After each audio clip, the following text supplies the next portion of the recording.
रम जा मनवा रम जा अपने राम में।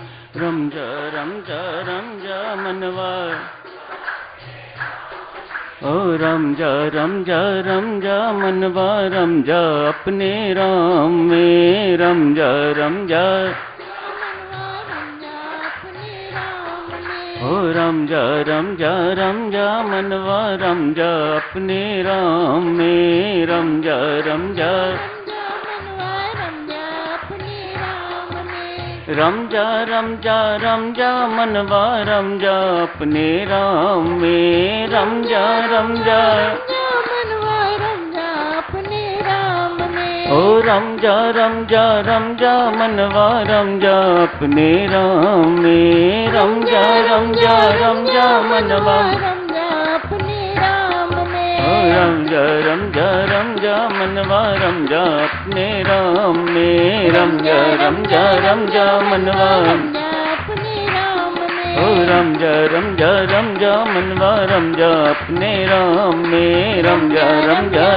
मनवा रम जा अपने ओ रम जा मनवा रम जा अपने राम में। रम जा मनवा रम जा अपने ओ रम जा मनवा रम जा अपने राम में। रम जा मनवा रम जा अपने ओ रम जा मनवा रम जा अपने राम में। रम जा मनवा रम जा अपने ओ रम जा मनवा रम जा अपने राम में। रम जा मनवा रम जा अपने ओ रम जा मनवा रम जा अपने राम में। रम जा मनवा रम जा अपने रम जा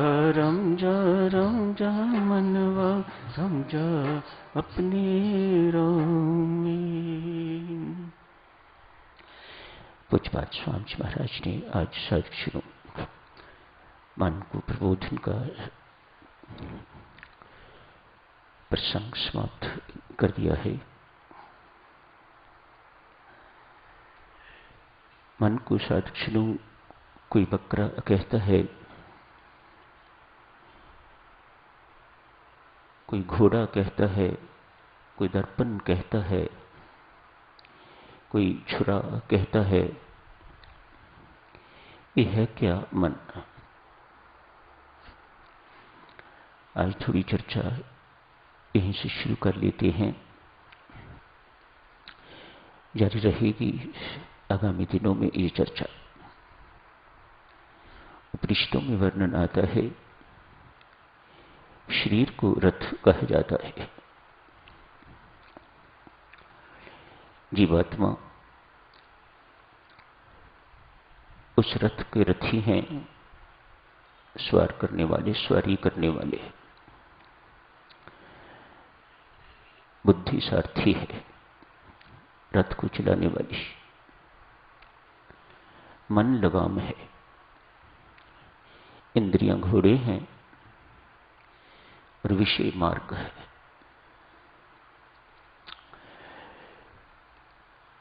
अर्जुन के रथ के सारथी भगवान श्री कृष्ण थे।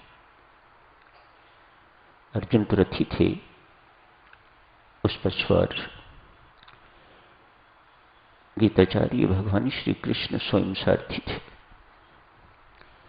मानो जो हमारे रथ का संचालक है उसे बुद्धि ये कहा जाता है। वे भगवान श्री कृष्ण भगवान होने चाहिए। मन को लगाम कहा जाता है। ढीली हुई तो घोड़े मुंह जोर हुए तो आपको किस गड्ढे में जाके गिरा देंगे कि कहीं कभी बाहर नहीं निकल सकोगे। मन की भूमिका कितनी महत्वपूर्ण है इस रथ के लिए, इस शरीर के लिए मन की भूमिका अति महत्वपूर्ण है। कस के लगाम रखेंगे तो घोड़ों पर नियंत्रण रहेगा, अन्यथा ये घोड़े क्या कर देंगे आप बहुत अच्छी तरह से परिचित हैं। ये घोड़े किसी को नहीं छोड़ते। पतन की ओर ले जाते हैं, गहरी खाई में जाके गिरा देते हैं, जहां से एक साधक कभी बाहर नहीं निकल पाता। संत महात्मा कहते हैं, साधक इस मन पर नियंत्रण करना, इस लगाम को कस के पकड़ के रखना, अपने वश में रखना ही सारी की सारी साधनाओं का लक्ष्य है। सिर्फ शब्दों का हेर फेर है देवियों सज्जनों, लक्ष्य यही है।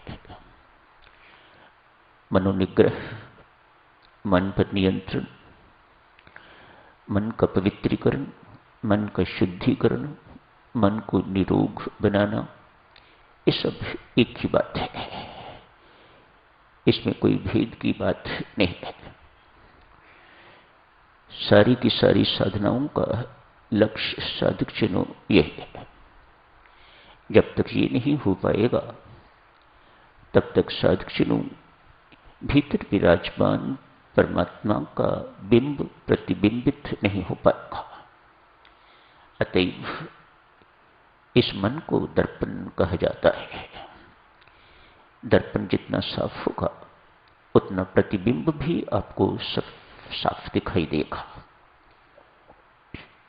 हमारा मन रूपी दर्पण इतना गंदा है कि हमें उस बिंब का प्रतिबिंब दिखाई नहीं देता। मानो वह दर्पण ही नहीं रहा। वह दर्पण किसी काम का नहीं जिसमें आपको अपना प्रतिबिंब न दिखाई दे। हमने इस दर्पण को इतना मलिन कर रखा हुआ है, इतना गंदा कर रखा हुआ है। भीतर विराजमान परमात्मा जिन्हें बिंब कहा जाता है, उनका प्रतिबिंब मन रूपी दर्पण में दिखाई नहीं देता। एकता पहले भी आप जी की सेवा में एक उदाहरण दी गई थी। एक संत आज सत्संग में रुमाल लेके गए हैं और सभी से पूछते हैं ऐसे करके, बच्चों बताओ ये क्या है। सभी ने कहा गुरु महाराज रुमाल है, किस काम आता है।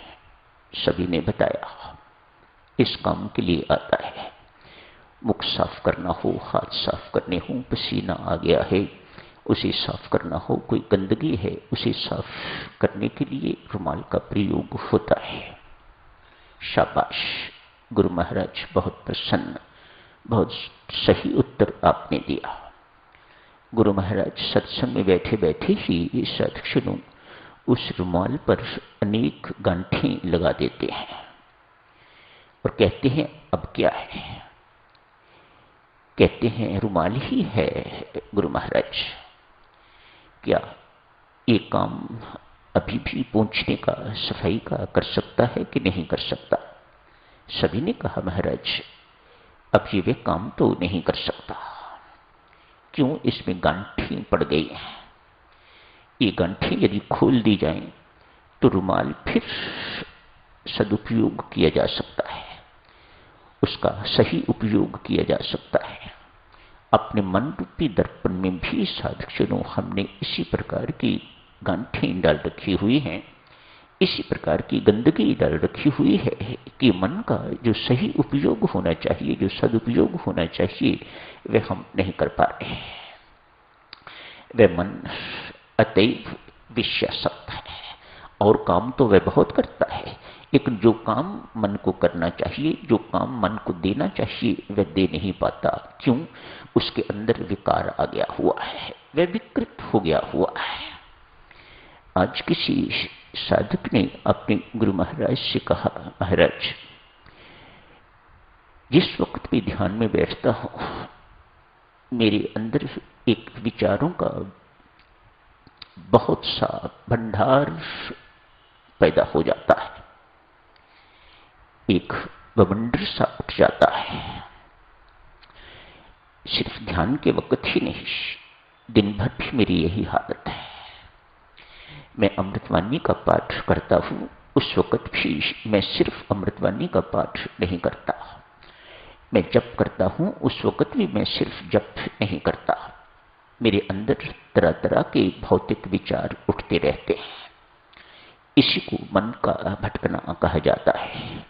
मानो यूं कहूं गुरु महाराज, मैं इतना विचारों से ग्रस्त हुआ हूं, इतना दुखी हूं मैं इन विचारों से कि मुझे लगता है कि मैं पागल सा हो जाऊंगा। हर छोटी सी बात मुझे इतनी चुभती है, हर छोटी सी बात मुझे इतनी याद रहती है कि मैं उसे कभी भूल नहीं पाता। जो बीती हुई बातें हैं उनको तो छोड़िएगा, वे तो हर वक्त मेरे सिर पर सवार रहती हैं, वे हर वक्त मेरे मस्तिष्क में रहती हैं, वे हर वक्त मेरे मन में रहती हैं। इसलिए साधक जनों, मन को ए बंडल ऑफ थॉट्स कहा जाता है।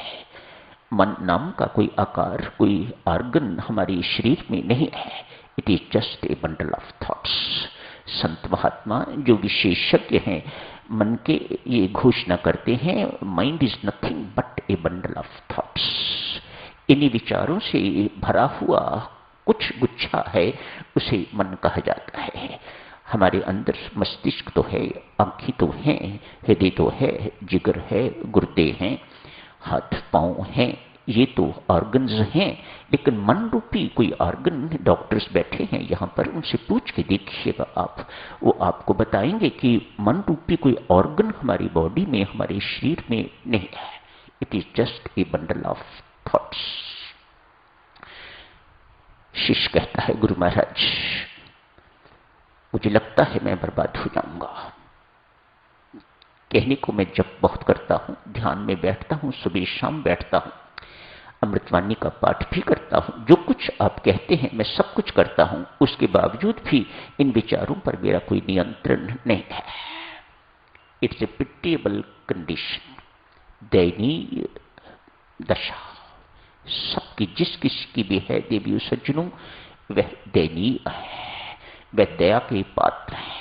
उन्होंने जाप तो किया है लेकिन अपने मन को नहीं संभाला, अपने मन पर ब्रेक नहीं लगाई, अपने विचारों पर ब्रेक नहीं लगाई।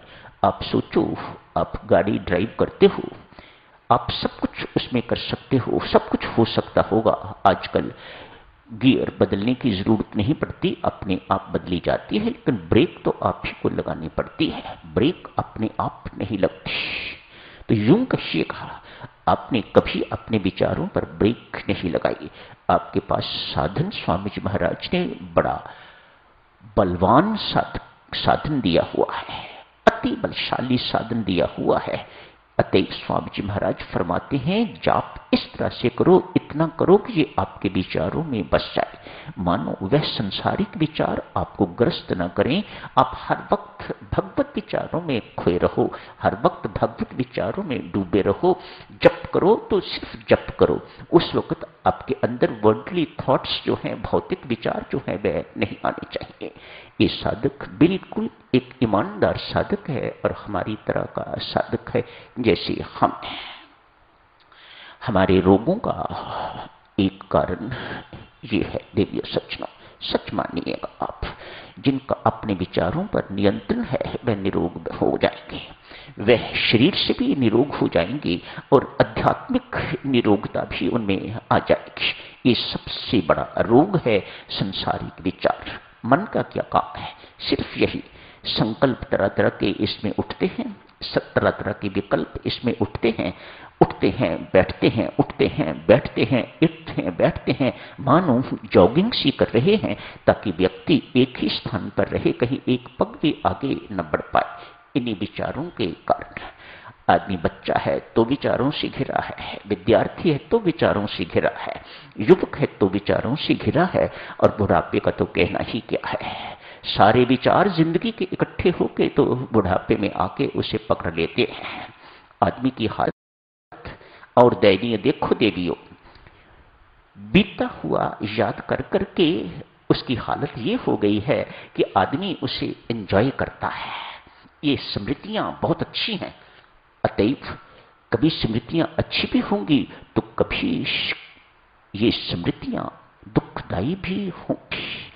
बेहतर यही है कि जिस वक्त सुखद स्मृतियां आपको आए तो उनसे सुख न लीजिएगा, उनका मुख मोड़ दीजिएगा। तो आपको दुख वृत्तियों से बचाव आपका हो सकेगा, नहीं तो कोई नहीं बचाने वाला। साधुजनों, कोई नहीं बचाने वाला, कोई नहीं बचाएगा। गुरु महाराज, संत महात्मा भी थोड़े समय के लिए तो आपके मन पर नियंत्रण कर देते हैं, अपने बल से, आत्मिक बल से कुछ समय के लिए आपके मन को रोक देते हैं, लेकिन उसके बाद अभ्यास तो आप ही को करना है, प्रयास तो आप ही को करना है, साधना तो आप ही को करनी है। क्यों? मोक्ष आपको चाहिए। क्यों? बंधन से आप छूटना चाहते हो। गुरु महाराज नहीं, संत नहीं, वह उनका अपना काम है, उन्होंने अपना काम कर दिया हुआ है, आपको साधन दिया है, चलना आपको है। क्यों? पहुंचना आपको है। यदि वह चलते हैं तो आप पहुंचोगे नहीं, वह पहुंचेंगे। आज एक साधक ने गुरु महाराज से अपनी बड़ी भारी कठिनाई ईमानदारी से स्वीकार करी है। कहा, बेटा, इसका समाधान मेरे एक मित्र संत हैं, अमुक नगर में, ये उनका एड्रेस है, इस पते पर चले जाओ, देखते रहना, उनकी दिनचर्या देखते रहना। यदि उनसे कुछ सीख सको तो तेरी समस्या का समाधान तुम्हें मिल जाएगा। आज वह शिष्य गुरु महाराज की आज्ञा के अनुसार गुरु महाराज के मित्र के पास चला गया है। मित्र कोई संत नहीं है, मानो पहरावे का संत नहीं है, वेश का संत नहीं है, कोई सिर नहीं मुंडवाया हुआ, कोई बाल नहीं बढ़ाए हुए, कोई कपड़े नहीं बदले हुए, एक साधारण व्यक्ति है, एक सराय में चपरासी का काम करता है, एक पियून है, एक केयरटेकर कहिएगा। जाके अपना परिचय दिया, अमुक गुरु महाराज ने मुझे भेजा है। भक्तजन, समय हो गया है, परसों चर्चा आगे करेंगे। आज यही समाप्त करने की इजाजत दीजिएगा। धन्यवाद।